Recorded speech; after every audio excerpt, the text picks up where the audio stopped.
नमस्कार, BPL news में आप सभी दोस्तों का एक बार फिर से बहुत बहुत स्वागत है। दोस्तों, आज हो गया है 22 मई और एक दिन बाद आने वाला है देश का सबसे बड़ा लोकतंत्र का नतीजा।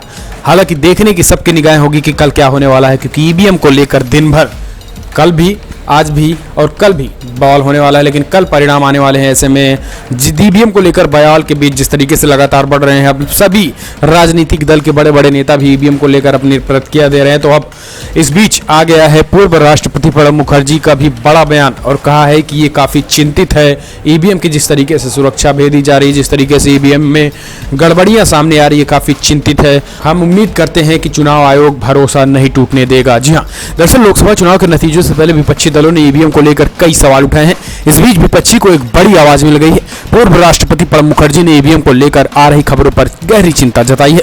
प्रणब मुखर्जी ने अपने बयान में कहा है कि ईवीएम को लेकर आ रही खबरें चिंताजनक है। ईवीएम की सुरक्षा करना चुनाव आयोग की जिम्मेदारी है। उन्होंने लिखा है कि चुनाव आयोग को जनता का भरोसा नहीं टूटने देना चाहिए। ट्विटर पर एक बयान जारी करते हुए प्रणब मुखर्जी ने लिखा है कि लोकतंत्र में लोगों के निर्णय पर किसी तरीके का संकट नहीं आना चाहिए।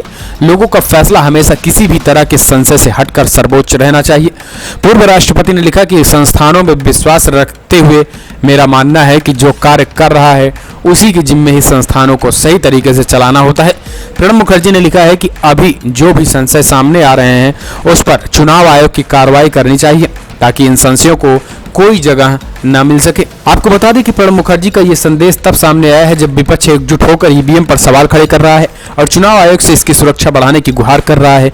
आंध्र प्रदेश के मुख्यमंत्री चंद्रबाबू नायडू की अगुवाई में कांग्रेस, टीएमसी, आम आदमी पार्टी, नेशनल कांग्रेस पार्टी समेत कई पार्टियों ने कल दिल्ली में कॉन्स्टिट्यूशन क्लब में बैठक की थी। कहीं न कहीं ईवीएम में जिस तरीके से पूर्व राष्ट्रपति का बयान आ गया है वो भी काफी चौंकाने वाला है। इसी में ईवीएम की सुरक्षा और देश के लोकतंत्र पर बड़ा सवाल खड़ा हो गया कि क्या ऐसा क्या होने वाला है देश में। क्या ये देश अब रहेगा या फिर जाएगा? क्योंकि अगर एक तरफा ईवीएम में एक तरफी जीत होती है ईवीएम के माध्यम से, तो कहाँ का ये लोकतंत्र है। और ऐसे में सवाल ये भी है कि विपक्ष क्या करेगा।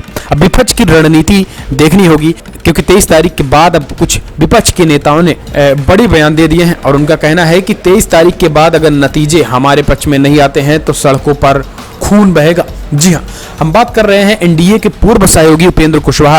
उपेंद्र कुशवाहा ने कहा है कि रिजल्ट में अगर गड़बड़ी हुई तो सड़कों पर खून बहेगा। उपेंद्र कुशवाहा ने हिंसा की धमकी देते हुए कहा है कि लोगों में इतना आक्रोश है कि अगर कोई खून खराबा होता है तो इसके जिम्मेदार नीतीश कुमार और केंद्र की सरकार होगी। कुशवाहा ने कहा है कि मतगणना के दिन हमारे समर्थक और जनता तैयार रहेंगे, क्योंकि ये लोग कुछ भी कर सकते हैं।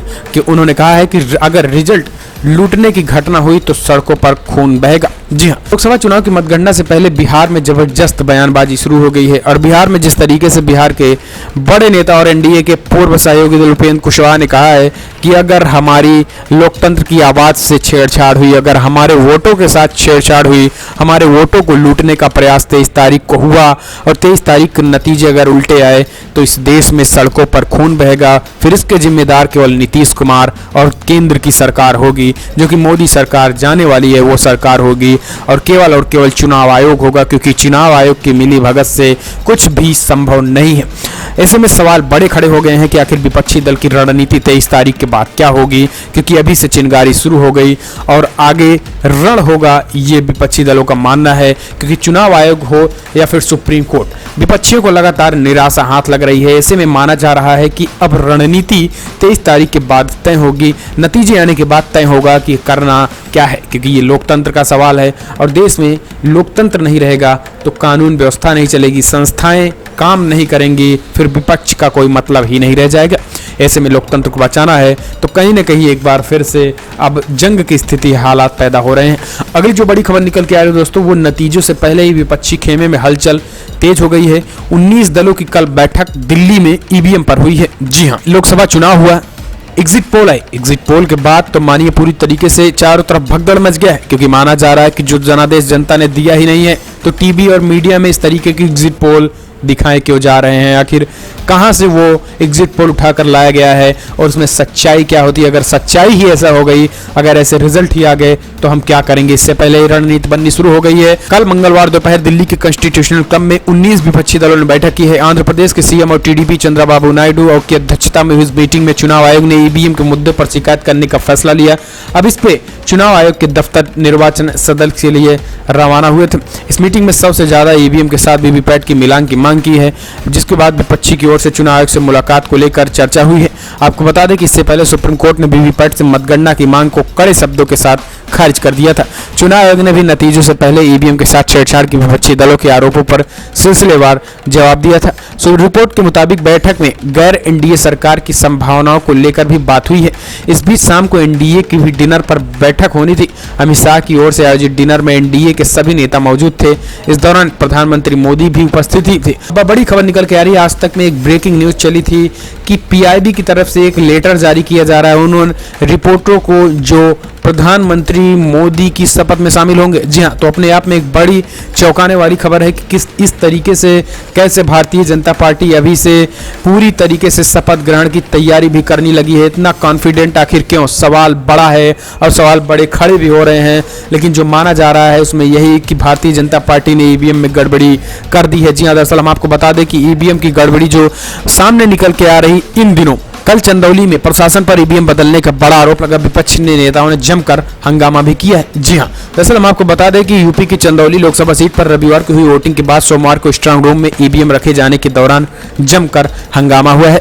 चंदौली के जिला मुख्यालय पर स्थित नवीन मंडी परिसर में ईवीएम रखे जाने को लेकर जबरदस्त बवाल हुआ है। इसको लेकर विपक्षी दलों के लोगों ने जमकर हंगामा किया है। विपक्ष के लोगों ने प्रशासन पर ईवीएम बदलने का आरोप लगाया। वहीं अधिकारियों ने कहा है कि सोमवार को उन पर ईवीएम स्ट्रांग रूम में लाया गया था, जिन्हें पूर्व में सकलडीहा तहसील पर रिजर्व मशीनों के रूप में रखा गया है। लेकिन वहां पर विपक्षी पार्टियों ने जमकर बवाल किया और धरना प्रदर्शन किया और उनका कहना है कि जिस तरीके से ईवीएम में घोटाले हो रहे हैं उसी का एक रूप यहां चंदौली में भी शुरू हो गया है। हम आपको बता दें कि चंदौली में भारतीय जनता पार्टी के प्रदेश अध्यक्ष महेंद्र नाथ पांडे इस बार चुनाव लड़ रहे हैं और विपक्ष की तरफ से भी कैंडिडेट मैदान में है। तो ऐसे में कहीं ना कहीं बड़े नेता हैं और ईवीएम लगा के जीतना चाहते हैं, ये विपक्ष का बड़ा आरोप है। तो ईवीएम की जो बड़ी खबर निकल के आ रही दोस्तों, महज 7वें चरण में नहीं है। एक खुफिया विभाग से जानकारी मिली है कि ईवीएम का काम, ईवीएम की सेटिंग पूरी तरीके से हो गई है और चरण दर चरण हो गई है। यानी पहले चरण में, दूसरे चरण में भी, तीसरे चरण में भी, चौथे चरण में भी, पांचवें चरण में भी और छठवें चरण तक ईवीएम में सेटिंग हुई है। लेकिन 7वें चरण में ईवीएम का पर्दाफाश इसलिए हो रहा है क्योंकि जो एग्जिट पोल आ गए हैं, नतीजे जो आए हैं वो काफी चौंकाने वाले थे। ऐसे में सभी विपक्षी पार्टियां अपनी बूथ पर जहां पे ईवीएम रखा गया स्ट्रांग रूम के बाहर और मजबूती के साथ खड़ी हुई और किसी भी गाड़ियों को अंदर आने जाने नहीं दे रही थी। ऐसे में जब चेकिंग होने लगी तो हर जगह लगभग ईवीएम पकड़ा गया। तो इस तरीके से धरपकड़ ईवीएम इन 2 दिनों में ज्यादा दिखाई दे रही है। लेकिन माना जा रहा है कि ईवीएम की जो सेटिंग थी वो पहले चरण से ही शुरू हो गई थी और ईवीएम ट्रकों में ले जाना आना ये शुरू हो गया था पहले ही चरण से।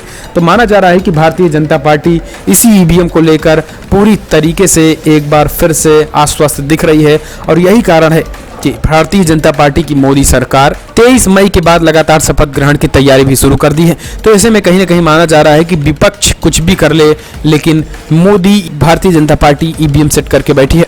अगली जो बड़ी खबर निकल के आ रही दोस्तों वो है अखिलेश यादव और केजरीवाल की एकजुटता का। अखिलेश यादव ने एक ट्वीट करके आम आदमी पार्टी के साथ होने का बड़ा दावा किया। उनके साथ आम आदमी पार्टी के राज्यसभा सांसद संजय सिंह थे। उन्होंने कहा है कि हम अब आपके साथ हैं। तो अखिलेश यादव ने भी उसको रिट्वीट करके कहा कि अखिलेश जी, हम आपके भी साथ हैं। यानी एक गठबंधन अखिलेश और अरविंद केजरीवाल का देखने को मिल रहा है। इससे माना जाता है कि कहीं न कहीं पार्टी विस्तारीकरण दिल्ली तक हो और इधर यूपी तक हो तो इनका भी गठबंधन हो सकता है आगे चल के। तो ऐसे में अभी से ही संभावनाएं तलाशी जा रही हैं अपने अपने राजनीतिक विस्तार के लिए। फिलहाल अगली जो बड़ी खबर निकल के आ रही दोस्तों वो अखिलेश यादव और मुलायम सिंह यादव के लिए काफी राहत भरी खबर है। जी हाँ, दरअसल आय से अधिक संपत्ति मामले में सीबीआई ने मुलायम सिंह यादव और अखिलेश यादव को दे दी है क्लीन चिट। कहा है कोई सबूत नहीं मिला है। जी हाँ, दरअसल आय से अधिक संपत्ति मामले में समाजवादी पार्टी संस्थापक मुलायम सिंह यादव और सपा अध्यक्ष अखिलेश यादव को बड़ी राहत मिल गई है। इस मामले में सीबीआई ने दोनों को क्लीन चिट दे दी है। सीबीआई ने इस संबंध में सुप्रीम कोर्ट से एक हलफनामा भी दाखिल किया है। हलफनामे में सीबीआई ने कहा है कि मुलायम सिंह यादव और अखिलेश यादव के खिलाफ मामला दर्ज करने के लिए कोई सबूत नहीं मिले हैं। आपको बता दें कि सीबीआई ने अप्रैल महीने महीने से मुलायम सिंह यादव, अखिलेश यादव और प्रतीक यादव के खिलाफ आय से अधिक संपत्ति के मामले में सुप्रीम कोर्ट में जवाब दाखिल करने को बताया था। इसके बाद खिलाफ पीएफ 2013 में बंद कर दी गई थी, लेकिन 10 साल पुराने इस प्रकरण में अखिलेश यादव, मुलायम सिंह यादव को बड़ी राहत मिली है। अगली जो बड़ी खबर निकल के आ रही है दोस्तों, अब लगातार यूपी में जिस तरीके से यूपी बिहार में संदिग्ध ईवीएम पकड़े जा रहे थे, अब बिहार में भी संदिग्ध ईवीएम पकड़े गए और ईवीएम का खेल अभी भी चलता हुआ दिखाई दे रहा है। और अगली जो बड़ी खबर निकल के आ रही है दोस्तों, वो है लोकसभा चुनाव के मतदान खत्म होते ही पेट्रोल और डीजल के भी दाम काफ़ी बढ़ गए हैं और अब बढ़ोतरी का भी सिलसिला शुरू हो गया है। तो हम देख सकते हैं कि कौन सरकार जनता के हित में काम करती है, तो कौन सरकार राजनीति से प्रेरित, चुनाव से प्रेरित, वोटों से प्रेरित होकर काम करती है। भारतीय जनता पार्टी की पोल फिर से खुलती हुई दिखाई दे रही है। जैसे ही मतदान 7वें चरण का हुआ, उसी दिन से ही पेट्रोल और डीजल के दाम बढ़ने शुरू हो गए हैं। कल 10 पैसे, आज भी 10 पैसे, तो लगातार अब पेट्रोल भाव बढ़ते हुए दिखाई दे रहे हैं। फिलहाल आज की जो बड़ी खबरों में दोस्तों इतना है। अगर आपको वीडियो पसंद आए तो लाइक करें, शेयर करें, कमेंट के माध्यम से अपनी राय देना ना भूलें। आपको क्या लगता है जिस तरीके से देश के पूर्व राष्ट्रपति प्रणब मुखर्जी ने चिंता जाहिर की है ईवीएम को लेकर, साथ ही विपक्षी जो अब लगातार कह रहा है कि 23 मई के बाद सड़कों पर खून बहेगा, तो उस पर आपका प्रतिक्रिया क्या है? क्या आपको लगता है कि 23 मई के नतीजे उल्टे आने वाले हैं या फिर बीजेपी के पक्ष में आने वाले हैं या फिर गठबंधन के पक्ष में आने वाले हुए हैं? कमेंट के माध्यम से अपनी राय देना ना भूले। साथ ही ईवीएम को लेकर जरूर कमेंट के माध्यम से अपनी राय दीजिएगा। वीडियो पसंद आया तो लाइक करें, चैनल को सब्सक्राइब करना ना भूलें। पल पल की अपडेट के लिए आप चैनल को सब्सक्राइब कर लें, ताकि 23 मई को जो नतीजे आने वाले हैं एक एक करके सबसे पहले हम आपको बीपीएल न्यूज़ में दिखाएंगे।